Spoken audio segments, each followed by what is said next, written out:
Bonjour, aujourd'hui nous allons lire ensemble Le secret des sucres d'orge de Sidonie Bonté. Alors je vous montre un petit peu, voilà, plein de sucre d'orge, plein de confiseries, plein de sucreries. Alors là, ce sont les bâtonnets de sucre d'orge, là les berlingots de sucre d'orge. Alors qu'est-ce que c'est que les sucres d'orge déjà? Eh bien les sucres d'orge c'est fait avec de l'orge, je vous montre déjà, regardez. On en voit plein dans nos champs. Ça c'est de l'orge. Donc quand vous allez vous promener et que vous voyez, c'est de l'orge. Et on en fait aussi avec des sucres d'orge, c'est-à-dire du sucre et de l'orge. Voilà. Alors je commence l'histoire avec vous. Regardez, je vous montre peut-être déjà Sidonie Bonté, la dame qui tient la boutique des sucres d'orge à Moret-sur-Loing, qui est près de Moncourt, près de Fontainebleau et près de Nemours, là où il y a le Loing. Et à Moncourt, il n'y a pas le Loing, mais il y a le canal du Loing, et Grès est à côté, et Grès, il y a le Loing, la rivière. Alors, je commence à lire. Toute la ville connaissait, j'essaie de vous montrer bien l'image, connaissait Sidonie Bonté. Cette petite dame replète, c'est-à-dire qu'elle était un peu ronde, tenait la meilleure confiserie de Moret. Dans la boutique de Sidonie, il y avait des caramels, du nougat, mais ce qui faisait son succès, c'était ses sucres d'orge. Regardez, là je vous montre bien, ce sont des sucres d'orge, un petit bâtonnet, vous voyez? Alors, je tourne la page et on continue le lit ensemble. Et maintenant, on va dire cette page à tourner. Voilà, alors là, vous avez une image avec les papas, les mamans, les enfants. Les sucres d'orge de Sidonie étaient si parfumés qu'en les suçant, les enfants avaient des joues qui rosissaient et ils sentaient si bon qu'en passant sur le trottoir, les gens souriaient sans même s'en apercevoir. On passe. Alors regardez, là on voit bien Sidonie qui vend, les enfants qui sortent de l'école, les cartables sur le dos. Regardez là, la petite fille, elle a 2 bâtons de sucre d'orge à la main. Il y en a du monde dans cette boutique. Chaque jour après l'école, les enfants arrivaient en courant. Ils se faufilaient jusqu'au comptoir et sur la pointe des pieds. Ils tendaient leurs petites pièces de monnaie. Malgré la cohue, Sidonie n'en oubliait pas un. Tous les enfants sortaient de sa boutique, un bâtonnet au creux de la main. Alors, regardez, là il y a écrit la boutique de, je vous montre, la boutique de Sidonie. Elle a l'air bien gentille cette dame. Regardez, là, tout le monde est souriant. Devant la vitrine, les parents aussi étaient contents. Ils n'avaient que pour Sidonie que des compliments, car ces sucres d'orge n'étaient pas des bonbons ordinaires. Ils contenaient un ingrédient secret, un ingrédient qui rendait les enfants sages. Oh, mais ça alors, regardez. Voilà. Oh là là, ils sont bien studieux, hein? Le sucre d'orge à peine sursauté, les disputes s'arrêtaient, les chambres étaient rangées, les devoirs étaient bien faits. Grâce à Sidonie, c'était merveilleux. Les garnements étaient obéissants et les parents heureux. Quel joli monde, n'est-ce pas? On va voir ce qui va se passer. Regardez, le papa qui accourt avec un bocal de sucre d'orge. Regardez, lui, il n'est pas très content, il pleure, il pleure. Ils sont à table. Les parents se mirent alors à distribuer de plus en plus de bonbons, un petit qui trépignait, un sucre d'orge, un grand qui répondait vite, un sucre d'orge quand le repas traînait, et un autre dans le bain pour être tranquille jusqu'au lendemain. Je tourne la page. Elles sont dures ces pages.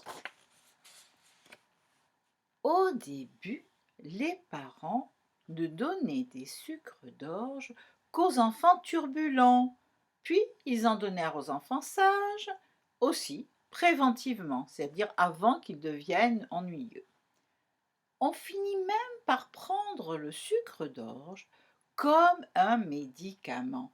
Un bâtonnet toutes les 2 heures et 2 le matin à jeun, c'est-à-dire sans avoir mangé.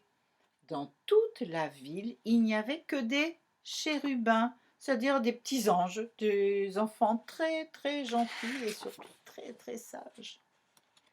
Mais les enfants, regardez, ils sont là tous les trois en train de sucer leur sucre d'orge, pas l'air très contents quand même. Mais les enfants, gavés de confiserie, c'est-à-dire qu'ils en mangeaient tellement, étaient chaque jour un peu moins gais. Au parc, plus un polisson ne grimpait aux arbres. Aucun n'aurait osé. Il ne jouait plus dans l'herbe, il risquait de se tacher, ni près de la rivière. Souvenez-vous que Morée, c'est Morée sur loin. Il pouvait s'enrhumer. Et les mamans, regardez, elles discutent au parc, tranquillement. Tourne la page. Regardez là, le papa, il a son parapluie. Parce qu'il pleut, les enfants n'ont pas l'air d'être contents et la Sidonie, elle se pose beaucoup de questions. N'oubliez pas que c'est la dame de la boutique. Dans les rues, on ne voyait plus d'enfants se pourchasser en criant. On ne les entendait plus chanter ni rire. Leurs visages s'assombrirent et les parents, à leur tour, arrêtèrent de sourire. Il n'a pas l'air très heureux, ce papa, regardez.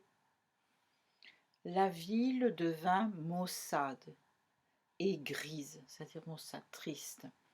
Et c'est le cœur serré désormais que Sidonie travaillait. Elle aussi, elle se pose beaucoup de questions. Je tourne la page. Un matin, après avoir longuement réfléchi, Sidonie décida de ne pas ouvrir sa confiserie. Elle afficha sur la vitrine, regardez là, fermée pour cause indéterminée. Elle ajouta plus d'ingrédients secrets.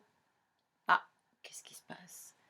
Bien sûr, ce n'était pas la vérité. Mais c'est dans l'intérêt des habitants de Morée que Sidonie mentait. Devant la confiserie fermée, les parents s'inquiétaient. Comment ferait-il pour calmer les enfants, pour empêcher les cris et éviter les chamailleries? Alors là, voilà beaucoup de questions. Vous pensez avoir trouvé le remède à tout? Toute la journée, les parents limitèrent le nombre de sucres d'orge qu'ils distribuaient. Mais ils eurent beau en donner moins, le soir, il n'en resta plus aucun. Plus une seule sucrerie, une fois les enfants endormis. Alors là, les problèmes qui vont commencer, peut-être, on ne sait jamais. Écoutez bien la suite. Le lendemain, regardez ces enfants qui jouent, qui culbutent, qui s'amusent, qui rient, les parents aussi qui sont absolument tout contents. Le lendemain, plein d'énergie, les enfants sortirent de leur lit en sautant, à pieds joints. Ils coururent vers leur coffre à jouets et se remirent tout de suite à s'amuser. Sans ingrédients secrets, les enfants se déguisaient, ils chantaient, ils dansaient. Au fil des heures, leurs visages retrouvaient des couleurs. Les chambres, c'est vrai, étaient moins bien rangées. Ça et là, des petites voitures et des crayons traînaient. Il y avait plus de bruit, les enfants se salissaient, mais ils étaient si gais que les parents s'en moquaient. L'après-midi, ils jouèrent même aussi. On tourne la page. Regardez. Ah, regardez là. Dans une maison de la rue Moineau, regardez petit moineau, un papa habilla des poupées. Rue des Petits Chaumes, grand concours de grimaces, et rue du peintre Ciselé, célèbre à Morée, en dessina des bons hommes qui souriaient. Partout dans la ville, les parents attendaient, les rires fusaient, comme c'était bon, comme ça leur avait manqué, ces enfants malicieux, comme c'était doux de les retrouver. Regardez, on va tourner la page. Oh, regardez les gros bisous. Tout le monde est content. Le soir, au moment du coucher, les enfants ouvrirent les bras et enlacèrent leurs parents, le nez dans leurs tignasses ébouriffées. Les parents respirèrent des odeurs de brioche, de mousse et de forêt. Ils fermèrent doucement les yeux. Un bonheur infini montait en eux. Je tourne la page. Regardez. Quand Sidonie rouvrit sa confiserie, enfants et parents arrivèrent en courant. Massés derrière le comptoir, ils choisissaient les sucreries qu'ils suçotaient ensemble, ravis.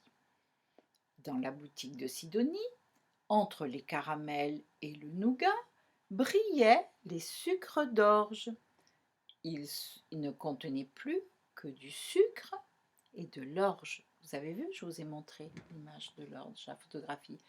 Il n'y avait plus d'ingrédients secrets. Regardez, il est en train de sucer lui aussi son sucre d'orge. Sa maman est ravie. Elle en a même acheté un paquet de berlingots.